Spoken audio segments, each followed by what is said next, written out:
sidang halaqah pengajian yang Allah muliakan. Alhamdulillah, kita di malam hari ini kita berkumpul di rumah Allah ini dalam kondisi yang beriman. Nikmat yang paling besar adalah nikmat iman. Nabi pernah sampaikan, laqad bi ibni Adam asra'u taqalluban.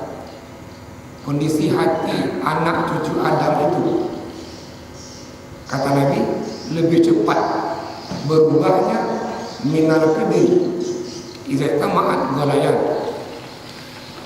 Ada periuk, kata bunyi, begitu airnya masak mendidih, tutup periuk itu bergerak turun naik, posisi berubah. Dan saya sampaikan bahwa perubahan hati manusia lebih banyak ketimbang perubahan tutup periuk ketika air itu masak.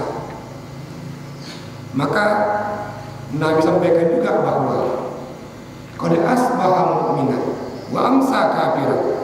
Pagi dia beriman, sebut kafir. Amsa mu'minan wa asbaha kafiran.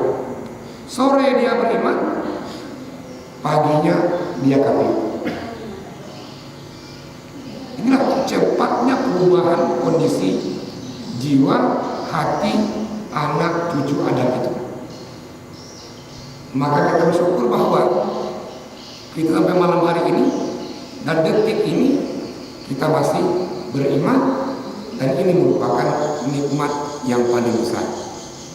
Kita berdoa dan kita berharap nanti kita diwafatkan dalam kondisi kita ini beriman. Amin amin ya rabbal alamin.